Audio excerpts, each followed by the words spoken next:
Un jeune homme aveugle était assis dans le canapé du salon, aux côtés de son épouse qui, en réalité, projetait de sacrifier l'âme de son mari afin d'obtenir de l'argent. Soudain, la mère défunte du jeune homme apparut spirituellement, invisible à l'œil nu, pour lui ouvrir les yeux et lui permettre de voir ce que son épouse était en train de faire.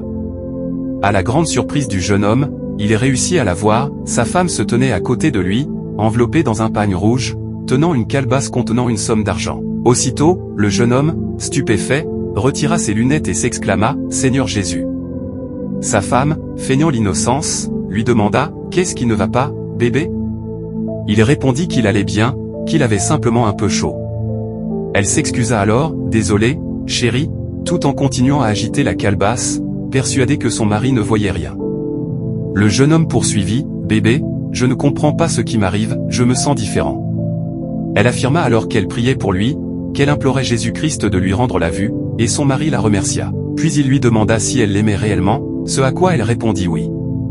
Il lui demanda ensuite si elle pouvait percevoir ce qui était en train de se passer. Surprise, la jeune femme lui demanda ce qu'il voulait dire. Il inspira profondément, inclina la tête, puis retira à nouveau ses lunettes et la regarda fixement. La jeune femme, inquiète, lui demanda alors s'il pouvait la voir, agitant sa main devant son visage. Elle s'interrogea immédiatement, « Pourquoi enlèves-tu tes lunettes ?» Le jeune homme, d'un ton désormais menaçant, lui demanda pourquoi elle voulait sacrifier son âme. La jeune femme se mit à s'excuser, tandis que lui, révolté, exigeait de comprendre ses motivations. Elle répondit qu'elle pouvait tout expliquer et commença à raconter que son marabout lui avait ordonné de le sacrifier, lui remettant cette calebasse qu'elle devait agiter. Elle avait terminé de raconter à son mari comment l'affaire s'était déroulée. À ces mots, celui-ci ouvrit de grands yeux et s'exclama, « Ainsi donc, toi, ma propre épouse, tu cherchais à sacrifier mon âme. » La jeune femme s'excusa auprès de lui, mais il reprit, outré, « Tu voulais livrer mon âme, et ma famille n'aurait jamais su ce qui avait causé ma mort.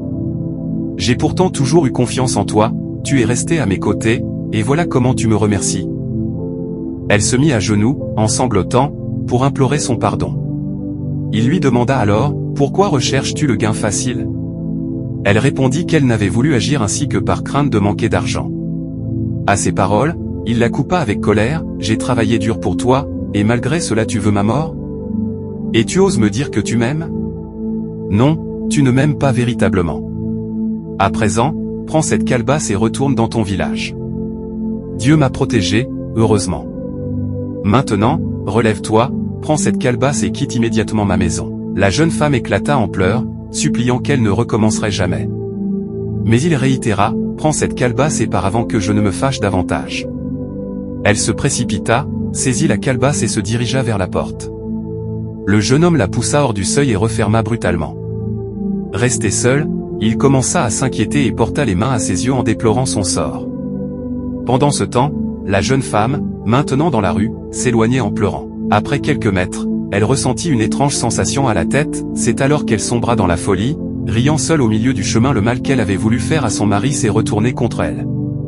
Cette histoire nous rappelle que le mal que l'on prépare pour les autres finit toujours par se retourner contre nous. Gardons nos cœurs purs et nos intentions droites.